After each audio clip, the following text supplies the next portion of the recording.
আজ পুরো ভারতবর্ষে প্রতিপক্ষকে দুনিয়া থেকে উধাও করে দিতেও পিছু হয় না। অথচ বিলাই যা এত ম্যাও ম্যাও করস কে? মুঘলদের মতো বাংলা থেকে আফগানিস্তান পর্যন্ত খাওন দেই না? খাওন না দিলে একটা কথা যে না খাওন পাই না আমরা। শাসক হতে পারবে? তোকে তো খাওন দেই, তারপরে মনে মনে করস কে? ম্যাও ম্যাও ম্যাও ম্যাও ম্যাও না করলে ভাল লাগে না? আজ দেখুন এই অভদ্র বিড়াল, মুঘল শাসকদের অভদ্র বিড়াল আমার অনেক জ্বালায়। এমনকি তাদের বংশধরদেরও খুঁজে পাওয়া যায়। আসসালামু আলাইকুম, সুতরাং কেমন আছো আমার বন্ধুরা? আমাদের প্রত্যেকেরই আশা করছি ভালোই আছো। আলহামদুলিল্লাহ, আমিও তোমাদের দোয়ায় ভালো আছি। তো আজকে আমি পটল আলু দিয়ে সরপুঁটি মাছ রান্না করব, আর লাউয়ের ছিলকা দিয়ে আলু দিয়ে ভাজি করব, আর ডাল রান্না করব। আজকে আমার এই রেসিপি।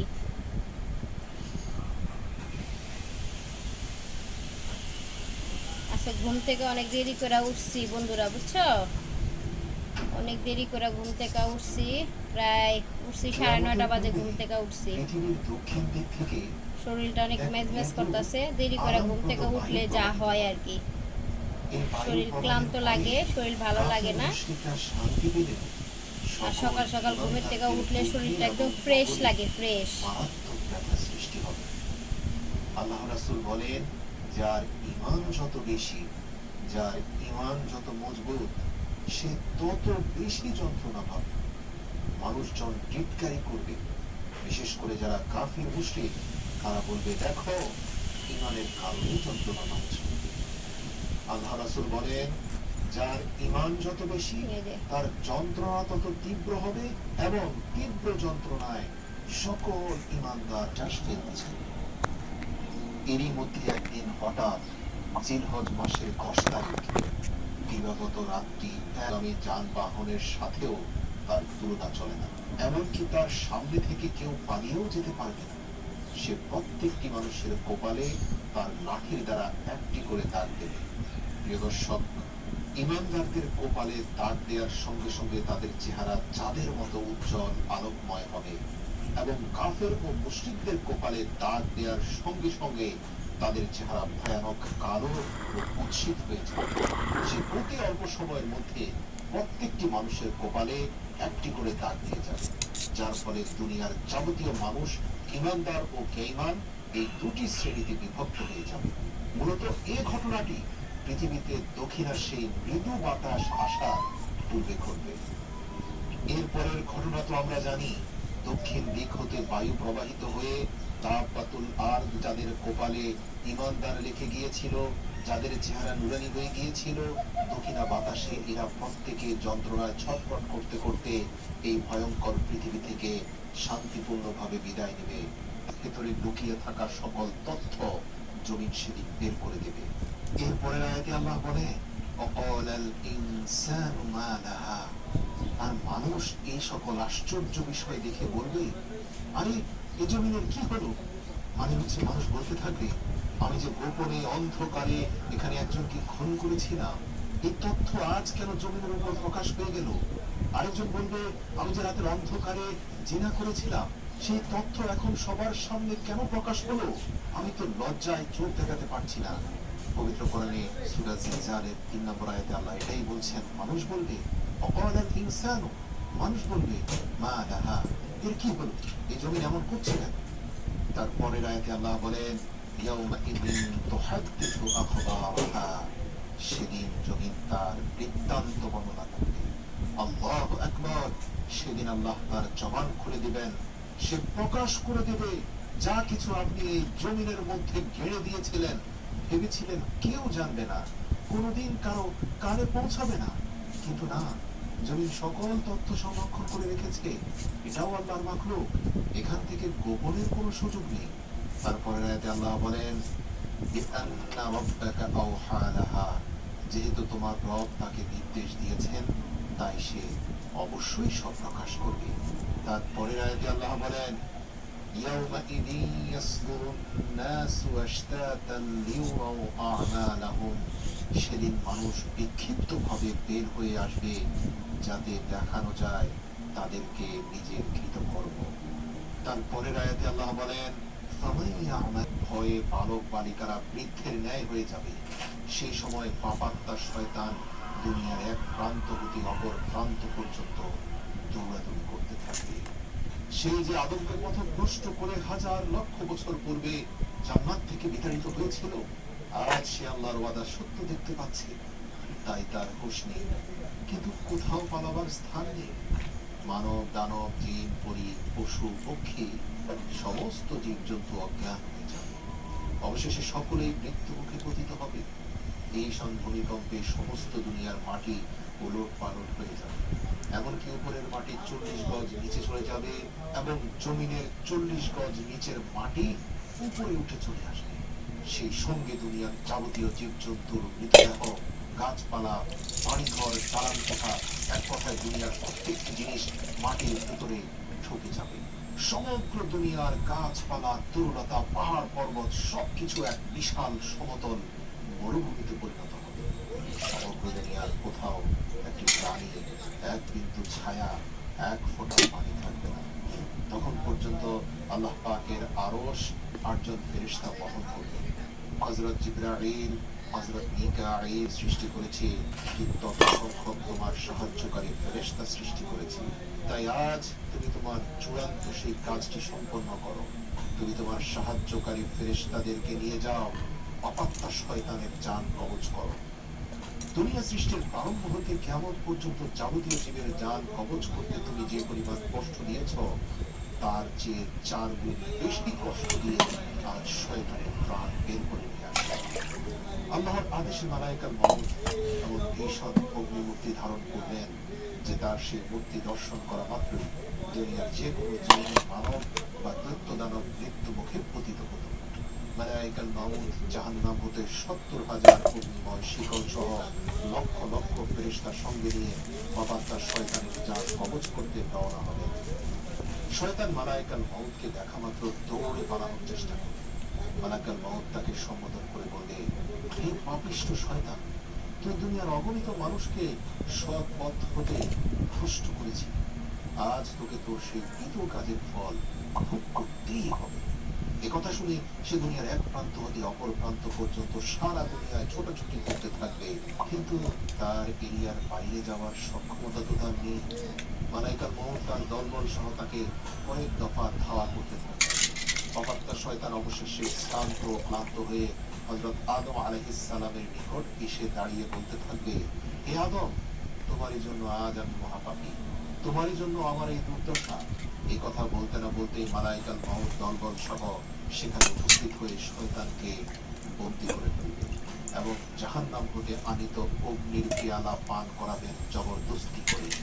সেই অগ্নি পেয়ালা পান করা মাত্রই শয়তান এমন ভীষণ শব্দে একটি চিৎকার করে উঠবে যে সেই সময় দুনিয়ার যে মানব যদি কেউ থাকতো, তাহলে শয়তানের এই চিৎকারই তাদের মৃত্যুর জন্য যথেষ্ট হতো।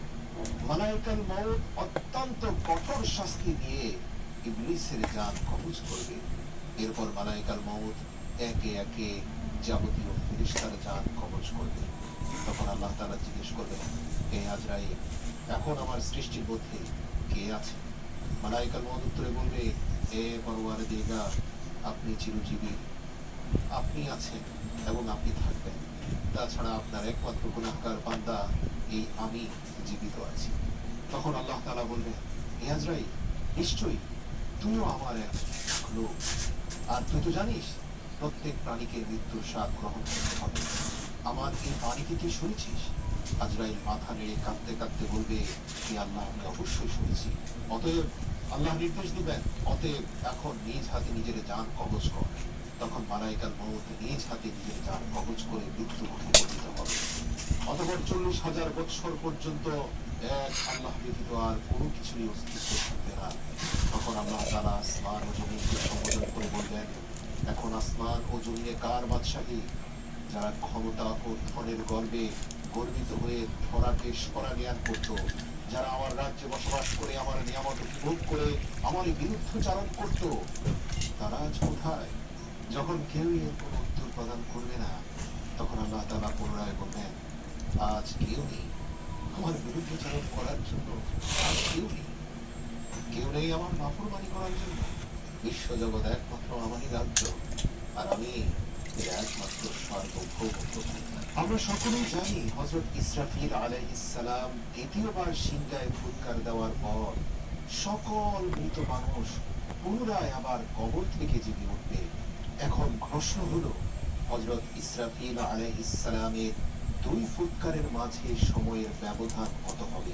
রাসূল সাল্লাল্লাহু আলাইহি ওয়াসাল্লাম বলেন, অতঃপর আল্লাহ আকাশ থেকে বৃষ্টি বর্ষণ করবেন, তখন মানুষ উদ্ভিদের ন্যায় বের হতে থাকবে। ঠিক যেমন আকাশ থেকে বৃষ্টি বর্ষণের পর শক্ত ভূমির মধ্যে সবুজ ঘাস জন্মায়। হাদিসে এসেছে, পৃথিবীর প্রত্যেকটি মানুষের পশ্চাদাংশের একটি গুচ্ছের হাত মানুষই সেদিন আতঙ্কে থাকবে। সবাই বলবে, ইয়া নাফসি, আমাকে বাঁচাও, আমাকে বাঁচাও। রাসূল সাল্লাল্লাহু আলাইহি সাল্লাম বলেন, মাথার কিছুটা উপরে সূর্য থাকবে, হাসরের মাথা হবে এবং আকাশ উন্মুক্ত হবে, আর মানুষ উপস্থিত হবে আল্লাহর সামনে, যিনি এক পরাক্রমশালী। ওলামায়ে কেরামগণ বলেন, এই আয়াতের ব্যাখ্যা হচ্ছে গোটা ভূপৃষ্ঠ একটি সমতল ভূমিতে পরিণত করে দেওয়া হবে। এতে কোনো গৃহে ও বৃক্ষের আড়াল থাকবে না, পাহাড় টিলা গর্ত গভীরতা কিছুই থাকবে না। এই বিষয়ে পবিত্র কোরআনে এসেছে, অতঃপর পৃথিবীকে মসৃণ সমতল ভূমিতে রূপান্তর করা হবে, তুমি তাতে মামলা দিছে, মামলা হাজিরা দিতেছে বুঝছেন। আমরা না আল্লাহ কি মর্জি না অরেঞ্জে বেড়েছে আমরা জানি না। পরের দিন সকালে আমরা পরের থেকে আমার বাসুরে আমার ভাইয়ে, যে ভাই আমার পাইলা বড় করছেন রহমান, এই ভাইয়ে মিলা 5,000 টাকা দিয়ে আমার বাসুরে হারাইয়া তারপর বাসা নিয়ে যায় থানা থেকে কি করেছে মানে যেখানে যাবে দিন আনা হাজারা দিছে বুঝছেন, 2 বছর হাজারা দিছে। এখন এই মনে করেন বাবু হয়েছে ফেব্রুয়ারি মাসে, আমার লেগেছে মানে দিয়েছে ডিসেম্বর মাসের 4 তারিখে বুঝছেন। তখন আমার বাচ্চা পেট হইলো 7 মাস। তো তুমি 2-3 মাস থেকে হবা, তুমি সিঁড়ি বাইরে আনতে পারো না, কাজ করতে পারো না, আমার একটা টেনশন লাগে তুমি খাইছো কি না খাইছো, রাঁধছো কি না রাঁধছো, আমার আবার তোমার দিতে লাগে খাওয়ান। হ্যাঁ, তুমি 3টা মাস থেকে হোক, মায়ের তোমার ভালো মনে দেখবো না। আচ্ছা গেছি মাগো, স্বামীর মুখের দিকে চাই, এই দেশে গেছি ডিসেম্বরের 4 তারিখে।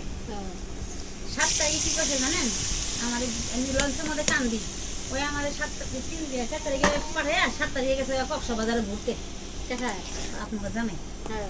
এখন তো আমি কান্দন, হ্যাঁ ভিডিও কল দিচ্ছি না, ভিডিও কল কেটে দিছে আমি কান্দন, কি গো কেটে দিলা তুমি পানির মধ্যে, কি কো তুমি আয় না পানির মধ্যে না, কো মনে পড়ে, কয় না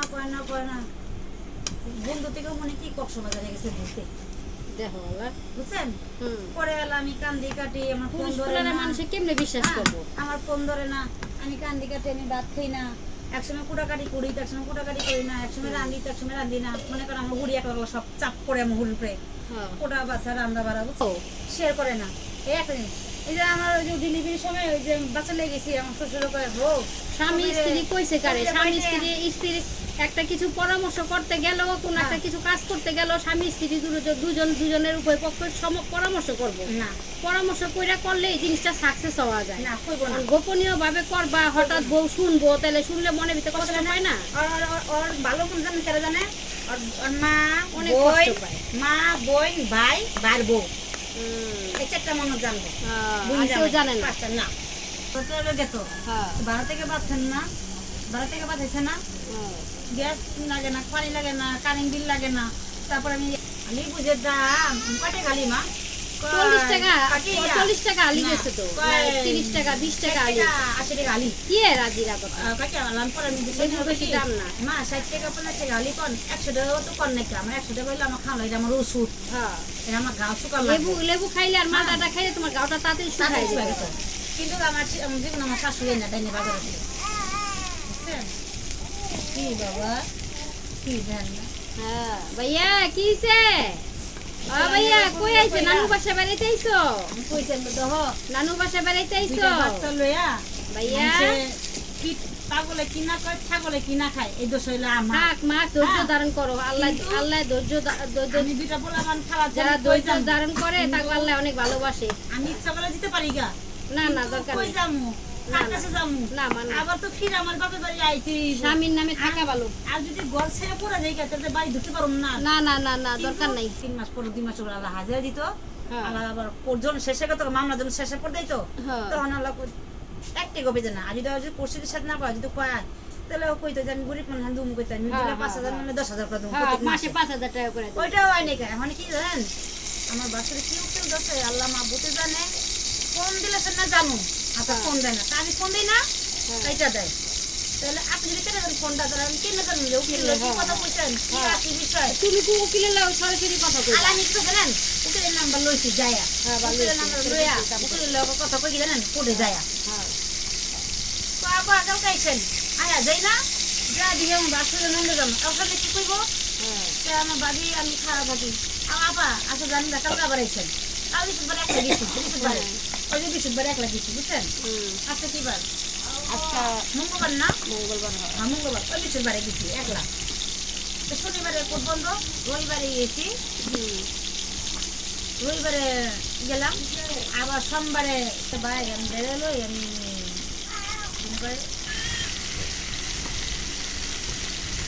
মায়ের কইলাম মা কোনো বাই যাই না কেয়ার কাছে যাই না খালি তবে 2টা লেখা দিন বাই খাওয়া লাগবো আমার জীবনটাই আমার অন্ধ জীবন আমি অন্ধ জীবন লে তুমি বলে আমার বাইসে খাওয়া লাগবো বাবা রে দুঃখের পরে সুখ বালা, সুখের পরে দুঃখ ভালো না।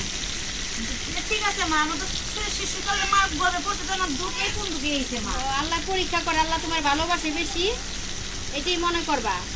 দুঃখ থাকলে দুঃখটারে দুঃখ মনে করবা না, মনে করবা আল্লাহ তোমার অনেক ভালোবাসে। আল্লাহ যারে বেশি ভালোবাসবো না তারে আল্লাহ একটার পরে একটা দুঃখ যন্ত্রণা দিয়েই রাখবো, এটাই নিয়ম, এটাই নিয়ম। সেদিনকে কই কি আল্লাহ তুমি আমার লও না আল্লাহ আল্লাহ আমি কায় দেখা বাসুম আল্লাহ কায় দেখা আমি দিনে থাকুন স্বামীর ভালোবাসা চাই আর কিছু চাই না কই না আর কই না আমার বাড়ি ঘরে করে দাও আমার ভবিষ্যৎ করে দাও আমার বেকার একটা বন্ধ করে দাও কেউ তুমি যা কাও আমার দাও আমি কিছু চাই না দুটো পোলা ভাই ভবিষ্যৎ করো আর আমার একটু আদর ভালোবাসা দেওয়া এই যদি না পাই আল্লাহ আল্লাহ তুমি আমার লও আল্লাহ বাচ্চার ভবিষ্যৎ কইরা যাতে আল্লাহ যাতে দুনিয়ার থেকে নাই, আল্লাহর কাছে নেক হায়াত চাইবা, নেক হায়াত চাইবা যে আল্লাহ আমার তুমি নেক হায়াত দান করো, আমি যাতে 2টা বাচ্চার ভবিষ্যৎ কইরা যাতে মরতে পারি। আল্লাহ কালকে আমি মুখের দিকে চাই এখন কি আল্লাহর কাছে নেক হায়াত চাইবা। আল্লাহ মাইয়াটা তো শিয়ানে গেছে না আর জীবন 5টা বছর 7-এ পড়তেছে 8-এ উঠবো হ্যাঁ কোরআন শরীফ এক খতম দিয়া বুঝছেন মাশাআল্লাহ মাশাআল্লাহ মাশাআল্লাহ। আর মাইয়া যে 8 উঠবো কানবো কি মা মেট্রিক কিন্তু তোর মা মাইয়ারও কইলাম হ্যাঁ তারপরে আল্লাহ দিলে তো আর বিয়ে শাদী দিয়া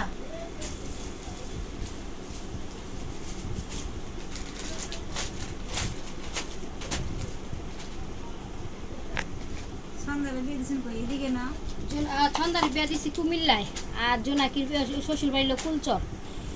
আমার ঘর আমি বেচা হালামো আমার খেত দেয় গা তোর ঘর তুই বেচা বুচ্চা আলাতি যা মানে তা করবো আমার কি।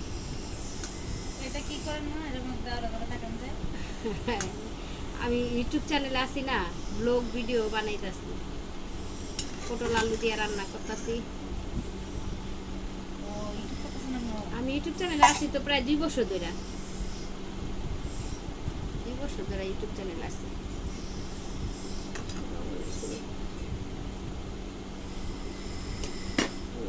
লাগবো বাড়াই দিই। ব্লগ করতেছি আজকে 2 বছর ধরে, কিন্তু মনে করো 1টা টাকাও পাই নাই কখন ধরে। মানুষে বলে ইউটিউব চ্যানেলে বলে ভিক্ষা বলে লাখ লাখ টাকা বলে ইনকাম করে, আর আমাকে কিসমত এত খারাপ 1টা টাকা এখন তুই আজ পর্যন্ত ইনকাম করতে পারি নাই, 1টা টাকা ইনকাম করতে পারি না, হনে ছাড়তেও পারি না, হনে ছাড়তেও পারি না। হ্যাঁ সপ্তাহে 1 দিন মনে হয় মাছ খাওয়ায়, বিসমিল্লাহ মাছগুলি দিয়ে দিতেছি। আমার কাছে আবার মাছের থেকে মাছের মাথা ডিম ভাল লাগে বেশি, মাথাটা আমার অনেক পছন্দ, আল্লাহ যেই কোনো মাছ হোক মাথাটা খাইতে ভাল লাগে। জেলখানার খাওয়ান আর ঘরের খাওয়ান অনেক বেশ কম, যে থাকে সে বুঝে, ওই যে থাকে সে বুঝে। যে জেলখানা যে কি কষ্ট। কয় কি বুনজামার কয় আরে রবিবারে লয়ে গেছে না মা, হ্যাঁ সোমবারে মিলাদুন নবী গেছে না, হ্যাঁ মঙ্গলবার আমরা দেখতে গেছি, বুধবার আবার কোর্টে আইছি, হ্যাঁ বৃহস্পতিবারে কোর্টে আইছি, শুক্রবার আবার কেরানীগঞ্জে গেছি, শনিবারে বন্ধ, শনিবারে আবার মাইয়ার কই মা ভাল লাগে না মা চল যাই, মাইয়া লইলাম পোলা লইলাম গেলাম গা, হুম আর শুক্রবার ভাই বড় লইয়া পোলা মাইয়া লই গেলাম, হুম আর রবিবারে আবার কোর্টে আইছিলাম, কোর্টে সারাদিন কোর্টে, কালকে আবার নন্দা জামার লিয়ে গেলাম না যে কেরানীগঞ্জে, হুম আজকে আবার কোর্টে আইছি, কোর্টে থেকে ভাল লাগে না, মনটা ছটফট ছটফট, আল্লাহ এরকম করবো মা, ধৈর্য ধরো। আপনার কাছে পানি পাওয়া যায় ওইটা বোকা দিছি, গোসল করছি, হুম কইলাম মাইয়া রাখছি, পরে আমরা বড় দেখাইছি, আমার বাইরে বউ যখন দেখছে যখন জালে দেখবো দেখাই, হুম পরে না দেখাইছি দিহি মানে আমার বাইরে বউ কি কইছে আমি বাইরে কই না, হ্যাঁ কয় তো বাইরে বউ কি কইছে আমি কইস যেটাই কইছে আপনি দেখবো আপনি দেখামো দিয়ে দুজনের কথা যে এক হয়নি, এখন না বেরিয়েছে না মা, হুম না ভিতর ফুটতে রয়েছে তার পোলোয় ভিডিও আর বড় করব না, এখানে শেষ করে দিচ্ছি। আমার রান্না শেষ। তো কি কি রান্না করলাম তা আপনাদের সাথে শেয়ার করলাম। যদি আমার ভিডিও আপনাদের কাছে ভালো লাগে তো তাহলে আপনারা অবশ্যই অবশ্যই সাপোর্ট করবেন আর লাইক কমেন্ট করে অবশ্যই পাশে থেকে যাবেন, ঠিক আছে? আর বেল আইকনে একটা ক্লিক করে দেবেন নতুন কোনো ভিডিও দেখার জন্য। এই বলে আমি মলি বিদায় নিচ্ছি। আল্লাহ হাফেজ।